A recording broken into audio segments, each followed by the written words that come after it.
जिले से वर्ग एक शिक्षक पद हेतु में 2 युवाओं का हुआ चयन। घर एवं नगर में खुशी का माहौल। नमस्कार, मैं रानी और आप देख रहे हैं नो फिकर न्यूज। अशोकनगर जिले से मात्र 2 युवाओं का हुआ चयन। दोनों ही वर्ग 1 में बने शिक्षक। मुगावली नगर के निवासी जाहिद खान जमींदार पुत्र स्वर्गीय निहाल खान जमींदार ने वर्ग 1 की परीक्षा हेतु जाहिद खान ने 100 में से 83.15 अंक प्राप्त किए, जिनकी नियुक्ति सीएम राइज विद्यालय भानगढ़ जिला सागर में हुई है। तो वहीं मूल रूप से किसान परिवार से आने वाले परवेश पटेल पुत्र आबिद पटेल ने भी वर्ग 1 में चयन हेतु 100 में से 87.35 अंक प्राप्त किए हैं। जिले में सर्वोत्तम अंक प्राप्त किए और जिले और नगर का नाम रोशन किया, जिनकी नियुक्ति ग्राम गिरोल जिला सागर में हुई हाई सेकेंडरी स्कूल में हुई है। आपको बता दें, दोनों शिक्षकों की नियुक्ति अंग्रेजी के पद से हुई है। हमारे संवाददाता आरिफ खान के साथ दोनों ही शिक्षकों ने अपने विचार साझा किए और सफलता के लिए बताए मूल मंत्र। नमस्कार, नो फिकर न्यूज संवाददाता आरिफ खान के साथ। नमस्कार साथियों, स्वागत है आप सभी का नो फिक्र चैनल में। अभी हम मौजूद हैं मुगावली विधानसभा के अंतर्गत आने वाले नगर मुगावली में। हमारे बीच में उपस्थित हैं जाहिद सर, जिनका हाल ही में वर्ग 1 में चयन हुआ है। तो 2 पंक्तियों के साथ मैं जाहिद सर के लिए आमंत्रित कर रहा हूं कि मंजिलें उन्हीं को मिलती हैं जिनके सपनों में जान होती है। मंजिलें उन्हीं को मिलती हैं जिनके सपनों में जान होती है। परों से कुछ नहीं होता, हौसलों से उड़ान होती है। परों से कुछ नहीं होता, हौसलों से उड़ान होती है। तो सबसे पहले जाहिद सर, आपको बहुत बहुत मुबारकबाद कि आपका वर्ग 1 में चयन हुआ, जो कि जिला सागर में आपका चयन हुआ है। तो जाहिद सर, जब आपका वर्ग 1 में चयन हुआ तो उस समय आपको कैसा अनुभव रहा, कैसा फील हुआ? सबसे पहले तो मेरी तरफ से सभी भारतवासियों को दीपावली की हार्दिक हार्दिक शुभकामनाएं। और मोहन सरकार ने भी जो हमें दीपावली का गिफ्ट दिया, उनके लिए भी बहुत बहुत साधुवाद। अब जैसा कि काफ़ी लंबे टाइम से वर्ग 1 के लिए प्रिपरेशन मैं कर रहा था और फाइनली अगस्त 2023 में जब हमारा इंग्लिश मेंस का पेपर हुआ तो उसमें मेरे 85 मार्क्स आए थे। और लगभग लोगों का ये अनुमान था, एक्सपर्ट्स का भी था, कि लगभग आपका चयन हो जाएगा। और अभी हाल ही में जब फरवरी में रिजल्ट आया और मैंने जो है गेस्ट फैकल्टी में ऑल एमपी में 20 रैंक हासिल की, तो मुझे, मेरे घर वालों को, मेरे दोस्तों को, मेरे रिश्तेदारों को, सभी को बहुत फक्र हुआ, बहुत खुशी हुई सभी को, मेरे दोस्त, मेरे स्टाफ वालों को भी, कि भाई मध्य प्रदेश में 20 रैंक हासिल करना बहुत बड़ी बात है। बड़ी बात तो बिल्कुल है जाहिद सर, ये हमारे जिले के लिए नहीं, हमारे नगर, हमारे प्रदेश के लिए भी बहुत बड़ी बात है कि आपने जो ना वर्ग 1 में आपका सिलेक्शन हुआ। ये बहुत बड़ी बात है, क्योंकि लाखों लोग अभ्यर्थी हैं जिन्होंने मेहनत की, अपनी परीक्षा एग्जाम दिए, लेकिन उनके अनुकूल नंबर नहीं आ पाए। लेकिन आपके जो ना आउट ऑफ 100 में से 83.15 आपके नंबर आए, काबिल तारीफ है। हमारे प्रदेश के लिए नहीं, हमारे जिले के लिए भी ये बहुत गर्व की बात है, हमारे नगर मुगावली के लिए भी ये गर्व की बात है। तो सर, आपसे जानना चाहेंगे कि आपने अलग अलग स्कूल में सेवाएं दी। मैंने देखा है कि आपने शासकीय विद्यालयों में लगातार आपने कंटिन्यू सेवाएं दी, और ये सेवाएं आप शिक्षा के क्षेत्र में कब से आए और आपका कैसा जुनून रहा, आपका क्या इंटेंशन था इस एजुकेशन में लाइन में आने का? देखिए, सबसे पहले तो मैंने जो है एक प्राइवेट स्कूल से मेरी शुरुआत की थी, IPS स्कूल मुगावली से। उसके बाद मैंने गेस्ट फैकल्टी में काम किया मल्हारगढ़ हायर सेकेंडरी स्कूल में। उसके बाद मैंने बिलहरू हाई स्कूल में भी काम किया 2 साल। उसके बाद मैं Mungaoli girls higher secondary school में पिछले 5 साल से कार्यरत था। और इन जहाँ भी मैंने काम किया वहाँ का स्टाफ जो काफ़ी सपोर्टिव था, और वहाँ से मैंने बहुत मेहनत की बच्चों के लिए भी, जहाँ से बच्चे मुझे आज भी याद करते हैं। और उनको पढ़ाने का जो बेनिफिट मिला, क्योंकि मैंने उनको बहुत डीपली पढ़ाया, इसलिए पढ़ाया क्योंकि उनके जो बहुत डीपली पॉइंट होते हैं वो मेरे एग्जाम में पूछे गए और मुझे उसका बहुत बेनिफिट मिला। अच्छा सर, एक चीज ये और है कि आपका ये एम था कि आपको शिक्षक ही बनना है। जैसे कि आपके बारे में मैंने सुना कि आप एक अच्छे स्पोर्ट्समैन रहे हैं और स्पोर्ट्स में आपकी अच्छी खासी रुचि रही है, चाहे वो एथलेटिक्स गेम हो या कबड्डी हो, क्रिकेट हो, अन्य गेम में आप हर गेम में अव्वल रहे हैं। तो मतलब आपने आपका स्पोर्ट्स के अकॉर्डिंग आपका मतलब आपको ज़्यादा इंटरेस्टेड थे या फिर आप एजुकेशन लाइन में आना चाहते थे? देखिए स्टार्टिंग में तो मुझे जो है स्पोर्ट में काफ़ी इंटरेस्ट था, लेकिन जब मैं टीचिंग लाइन में आया तो मेरे पिताजी जो अभी नहीं हैं हमारे बीच में, उनका सपना था कि हमारे घर से कोई एक गवर्नमेंट जॉब में जाए। मुझे याद है जब भोपाल हॉस्पिटल में मेरे पिताजी थे तो उन्होंने मुझसे पूछा था कि क्यों भाई तुम्हारी जॉब का क्या हुआ। तो उनकी स्थिति क्रिटिकल थी तो मैं कुछ जवाब तो नहीं दे पाया, लेकिन मैंने ये कहा था कि जल्दी ही हो जाएगा। उस दिन मैंने ठान लिया था कि गवर्नमेंट जॉब के लिए जो भी करना होगा, जितनी मेहनत करना होगी मैं करूँगा, क्योंकि मुझे उनका सपना पूरा करना था। तो सर आप जो है ना अपनी इस सफलता का श्रेय किसको देना चाहेंगे? ऑब्वियसली सफलता का श्रेय तो सबसे पहले हमारे घर परिवार के लोग, हमारे दोस्त यार, और जहाँ जहाँ मैंने काम किया स्टाफ, जैसा कि मैंने बताया सभी लोग बहुत सपोर्टिव थे। सभी ने मेरे लिए काफ़ी दुआएं प्रार्थना की क्योंकि मैंने जो है अपना हमेशा बेस्ट दिया। मैंने मेरे बच्चे भी मेरे प्रति बहुत सपोर्टिव रहे, उनको भी लगता था कि सर जो है गवर्नमेंट जॉब में जाएं, और इन सब की दुआओं से आज मुझे जो है सागर जिले में भानगढ़ CM राइज स्कूल में मेरा सिलेक्शन हुआ है। सर प्राइवेट स्कूलों में जो आशासकीय विद्यालय हैं उन स्कूलों में कार्य करने का आपका कैसा अनुभव रहा? क्या उनसे आपको कुछ गाइडलाइन मिली वहाँ पर आगे जाने के लिए?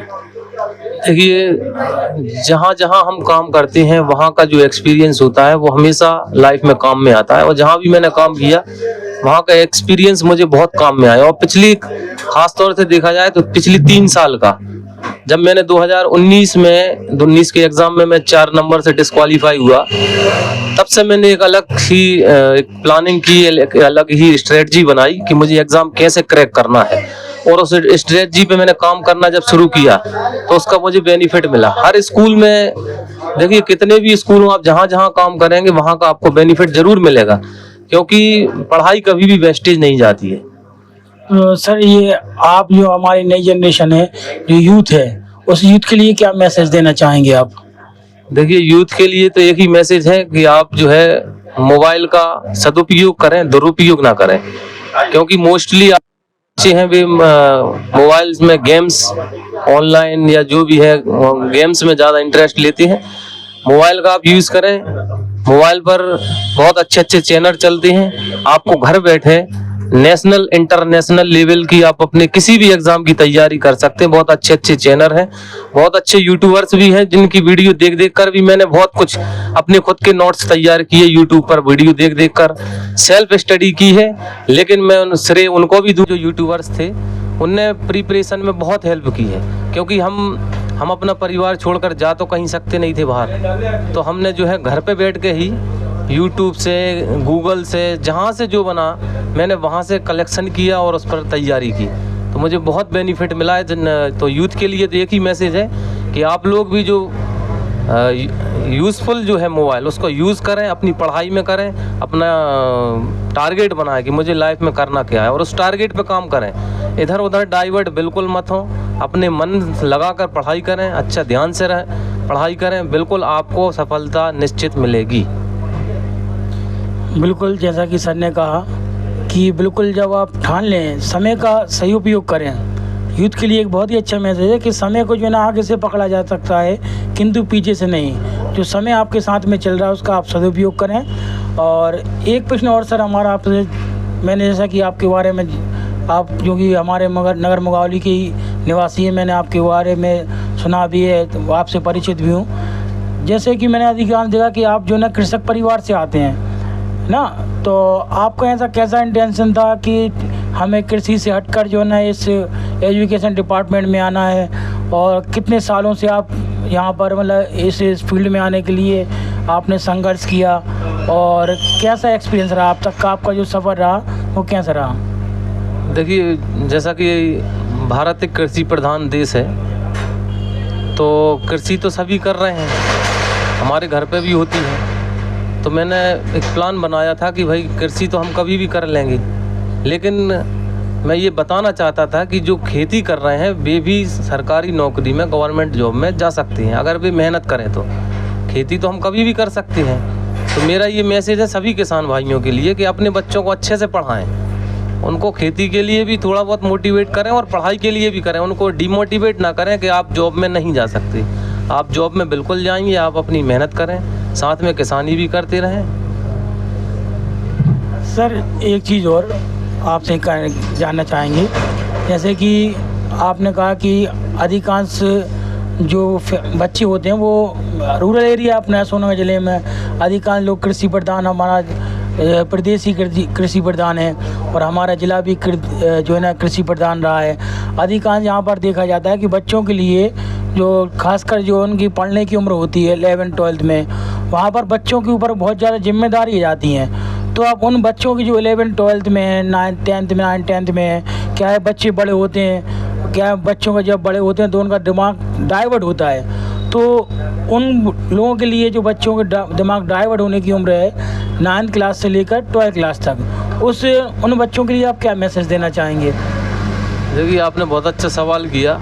इसे किशोरावस्था बोलते हैं और इसी अवस्था में बच्चे जो है मिसगाइड हो जाते हैं। उसके लिए पेरेंट्स के लिए ये चाहिए है कि आप जो है अपने बच्चे को टारगेट बता कर रखें कि भाई आपको लाइफ में ये करना है और आप उसकी केयर करें, उस पर ध्यान रखें। ऐसा नहीं उसको फ्री नहीं करें कि भाई आप जो है अकेले रूम में हैं तो आप अपनी पढ़ाई कर रहे हैं या कहीं भी मौज मस्ती कर रहे हैं। सारे दिन में आप उसका फीडबैक देखें कि आपने दिन भर में क्या किया। उसको खेलना के लिए टाइम भी दें और पढ़ाई के लिए भी बराबर टाइम देना ज़रूरी है। दोनों चीज़ें ज़रूरी हैं, खेल के साथ साथ पढ़ाई भी। सर एक और आपसे जानना चाहेंगे, एक प्रश्न आपसे और करना चाहेंगे कि जैसा कि आपने कहा कि जो अशासकीय विद्यालय होते हैं वहाँ पर मैंने सुना है और जैसा कि आपको अनुभव होगा कि प्राइवेट स्कूलों में बहुत ज़्यादा हार्ड वर्क होता है और मतलब इनकम ना के बराबर होती है। लेकिन आपके समय का ऐसा स्ट्रगल का दौर, एक ऐसी कोई कहानी जो आपको मेमोरेबल हो, जो बच्चों को इंस्पायर करे या हमारे समाज की यूथ के लिए इंस्पायर करे, कुछ ऐसी घटना हो तो आप बताएं, साझा करें सर। देखिए, जब मैं प्राइवेट स्कूल में था उसके बाद मुझे एक ऑफ़र आया था गेस्ट टीचर के लिए। तो गेस्ट टीचर प्लस प्राइवेट मैंने दोनों स्कूल में काम किया। उसके बाद एक टीचर और भी थे जो पढ़ाने में सक्षम नहीं थे। उन्होंने कहा कि अगर आप मेरी जगह पढ़ाएं तो मैंने उनकी जगह भी पढ़ाया। मतलब मैंने एक दिन में 3 स्कूलों में पढ़ाया। तो वहाँ से मुझे अपनी लाइफ में लगा कि जो है मेहनत अगर हम इसी तरह से करते रहे तो हम अपना लक्ष्य एक दिन ज़रूर पा लेंगे। बिल्कुल, इस सफलता के पीछे काफ़ी लंबी संघर्ष की कहानी है और जैसा कि सर ने कहा कि समय बहुत कीमती चीज़ है। यदि हम इस समय का उपयोग करेंगे तो निश्चित ही जो है ना सफलता हमारे कदमों के नीचे होगी। और हमारे बीच में एक आदर्श उदाहरण हमारे बीच में जाहिद सर जी उपस्थित हैं। जाहिद सर, आपको एक बार फिर पुनः बहुत बहुत बधाई, बहुत बहुत शुभकामनाएं। उम्मीद करते हैं कि जिस तरीके से आप स्पोर्ट्स की पिच पर अपने धमाकेदार जो शुरुआत करते हैं उसी तरीके से आप कलम के माध्यम से अपने बच्चों का भविष्य निखारेंगे। बहुत बहुत धन्यवाद। जय हिंद, जय भारत। नमस्कार साथियों, स्वागत है आप सभी का चैनल में। अभी हम मौजूद हैं मुंगौली विधानसभा के अंतर्गत आने वाले नगर मुंगौली में और हमारे बीच में उपस्थित हैं सम्माननीय परवेश सर। इनका हाल ही में वर्ग 1 में चयन हुआ है जिला सागर ग्राम ग्रोल में।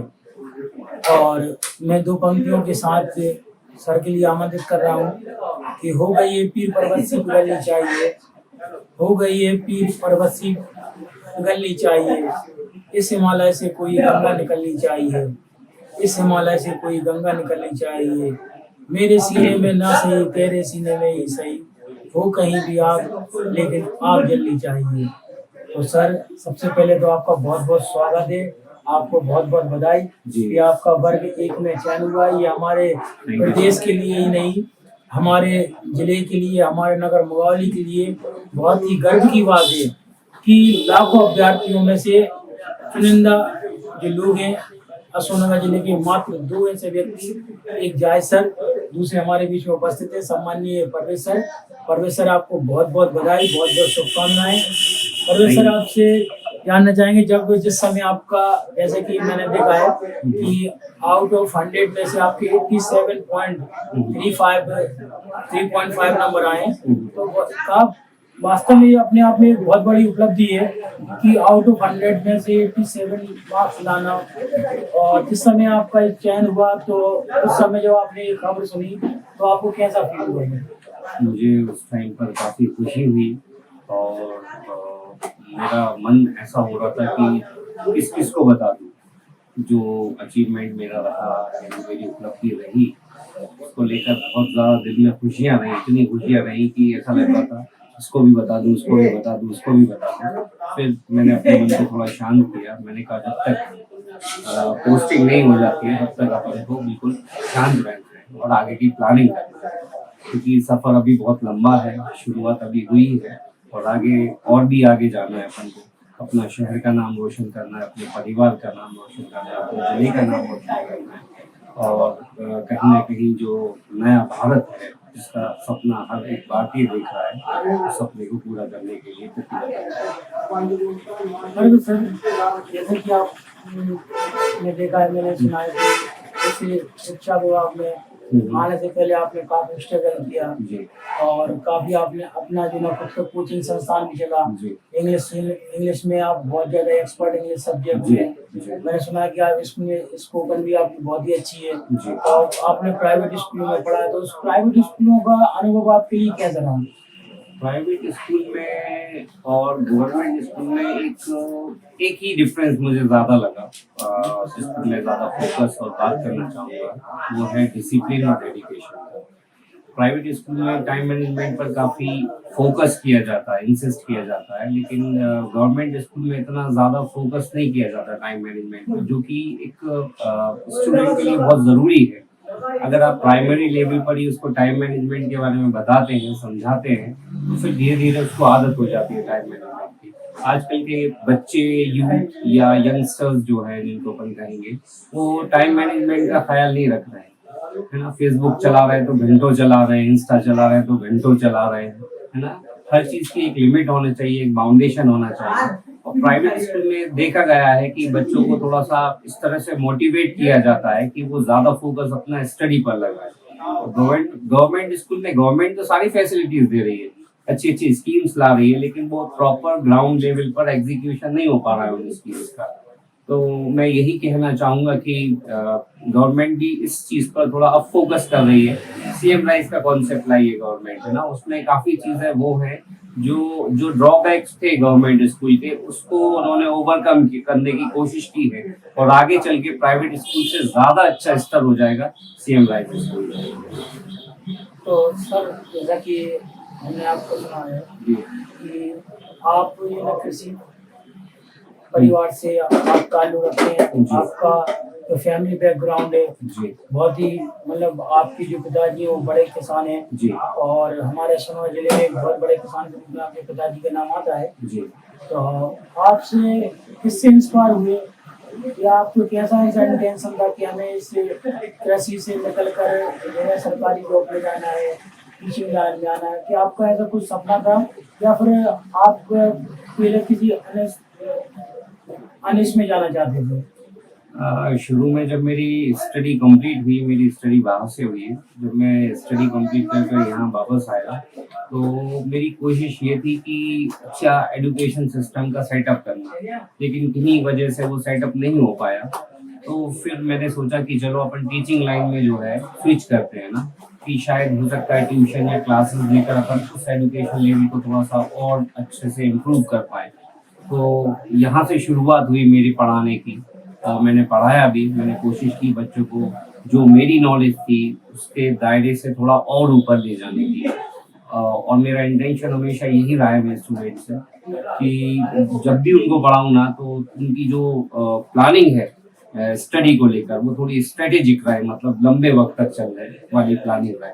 आजकल क्या है, बच्चे 10-12 करने के बाद यहाँ वहाँ भटकते हैं कि क्या करें।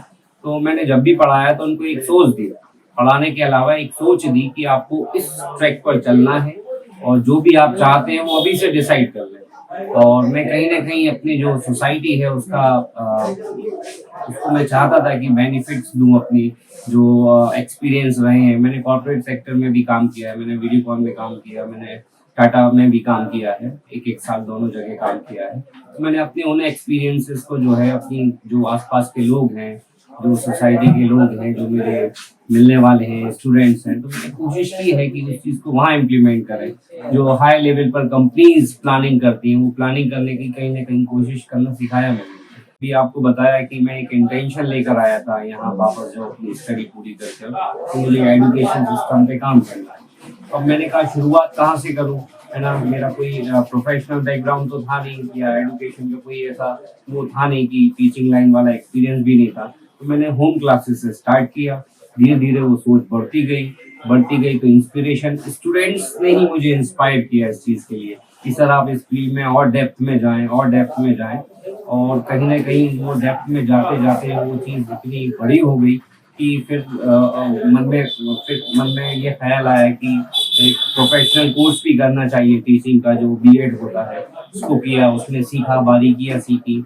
उसमें जो है चाइल्ड डेवलपमेंट एक सब्जेक्ट होता है, उसके बारे में पढ़ा, समझा, और बेहतर जो है मेंटलिटी जानी कि स्टूडेंट्स को और कैसे इम्प्रूव कर सकते हैं, कैसे उनकी परफॉर्मेंस बेटर कर सकते हैं। तो इंसिडेंटली इस फील्ड में आया, और फिर धीरे धीरे बच्चे ही मुझे इंस्पायर करते गए, और बच्चे ही जो है एक टीचर की पावर होते हैं जो आगे बढ़ाने में हेल्प करते हैं। सर एक चीज और, जैसे कि आपने अशासकीय विद्यालयों में जी। कार्य किया, तो उन अशासकीय विद्यालयों में किन के विद्यालयों में आपने काम किया, और उन विद्यालयों की जो डायरेक्टर सर थे या जो ऑनर थे या जो प्रिंसिपल थे, उनका डायरेक्शन आपके लिए कितना महत्वपूर्ण है? हाँ, मैंने प्राइवेट स्कूल में अच्छा क्वेश्चन किया है, मुझे याद आ गया। मैंने फर्स्ट टाइम विद्या कॉन्वेंट स्कूल में जो है वर्क किया था, जो बहादुरपुर में है, एज अ इंग्लिश टीचर। और वहाँ के जो प्रिंसिपल रहे, उन्होंने बहुत ज़्यादा मुझे सपोर्ट भी किया और काफ़ी कुछ सिखाया भी। वहाँ स्कूल मैनेजमेंट की बहुत सारी चीज़ें सीखी कि मतलब सिर्फ एक पढ़ाने के अलावा स्कूल में और भी कई सारी एक्टिविटीज होती हैं, जिनको अपन एक्स्ट्रा करिकुलम एक्टिविटीज भी बोलते हैं। स्पोर्ट्स का भी है, कोई बच्चा वीक है पढ़ने में तो उसके लिए और एडिशनल चीज़ है। गवर्नमेंट भी इस पर काफ़ी वर्क कर रही है, तो उनका सुपरविजन रहा। मैं बहुत ज़्यादा जो है उनकी रिस्पेक्ट करता हूँ, शमीम सर की, कि उन्होंने काफ़ी मुझे जो है सपोर्ट किया, इनकरेज किया। अपने एक्सपीरियंसेस 20 से 25 साल का जो स्ट्रगल रहा, जो उनके एक्सपीरियंसेस रहे स्कूल को मैनेज करने के, पूरा जो एक मैनेजमेंट होता है, तो उससे काफ़ी मुझे हेल्प मिली। उसके बाद मैंने जेपी में भी पढ़ाया, वहाँ से भी मुझे काफ़ी हेल्प मिली। और उसके बाद मैंने केंद्रीय विद्यालय में भी पढ़ाया, वहाँ से भी मुझे काफ़ी सीनियर्स ने बहुत ज़्यादा इंकरेज किया, अपने एक्सपीरियंसेस बताए। और कहीं ना कहीं प्लानिंग का वो लोग भी हिस्सा रहे, उन्होंने मुझे टाइम मैनेजमेंट के बारे में बहुत ज़्यादा इंसिस्ट किया। मैंने भी अपने स्टूडेंट पे किया था, लेकिन उन्होंने इंसिस्ट किया कि आप अपने टाइम को अच्छे से मैनेज करें, स्टडी को किस तरह से करना है, कैसे करना है। तो मुझे कहीं ना कहीं नेशनल लेवल की, सेंट्रल लेवल की हेल्प मिली मुझे केंद्रीय विद्यालय से। सर आपकी सफलता वैसे भी आप किसको देना चाहेंगे? फर्स्ट ऑफ ऑल मैं अपने पेरेंट्स को देना चाहूँगा, जिन्होंने मुझे स्टडी में काफ़ी सपोर्ट किया। जैसा आपने कहा कि मेरा बैकग्राउंड कल्टीवेशन रहा है, कृषि रहा है मेरा बैकग्राउंड।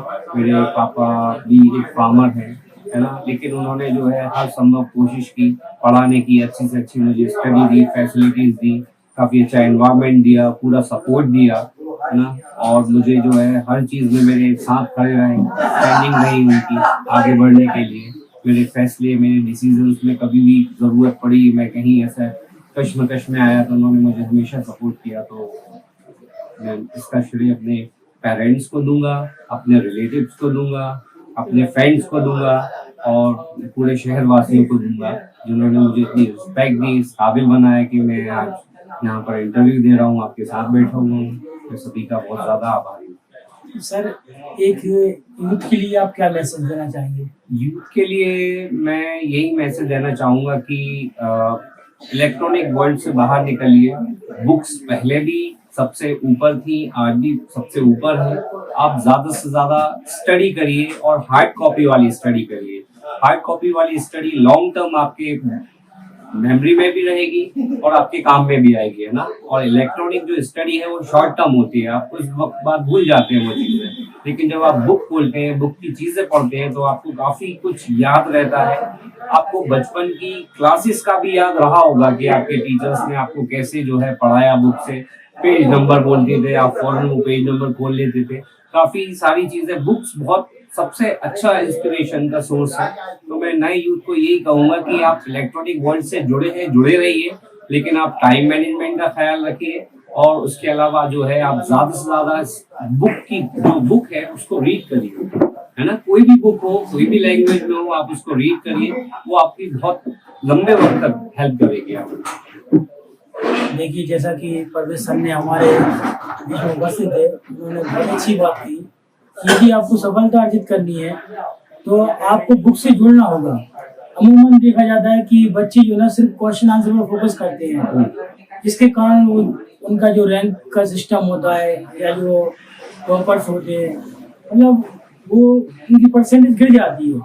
इसी कारण क्योंकि वो जो है ना सिर्फ क्वेश्चन आंसर पर फोकस करते हैं, ना कि बुक पर। तो एक बहुत ही अच्छा सर ने मैसेज दिया है कि यदि बच्चों को सफलता अर्जित करना है, या जो हमारे नई जनरेशन है, जो हमारी यूथ है, उनको सफलता अर्जित करना है, तो सबसे पहले उनको बुक्स को रीड करना होगा। और बिल्कुल समय का, बहुत ही दूसरी अच्छी बात है कि समय का सही उपयोग करें। बिल्कुल समय के अगर आप साथ चलेंगे तो समय आपके साथ चलेगा, क्योंकि जैसा कि समय के बारे में सर ने कहा है, बिल्कुल सही है कि काल करे सो आज करे सो अब, पल में परले होई बहुरी करेगा कब। तो ये थे हमारे बीच में उपस्थित हमारे परवेज सर। परवेज सर, आपको बहुत बहुत फिर पुनः बहुत बहुत शुभकामनाएं। मैं आपको उज्ज्वल भविष्य की कामना करता हूँ। हमारे चैनल नो फिकर की ओर से आपको बहुत बहुत बधाई, बहुत बहुत शुभकामनाएं। आपने जो हमारे लिए कीमती वक्त दिया, बहुत बहुत धन्यवाद।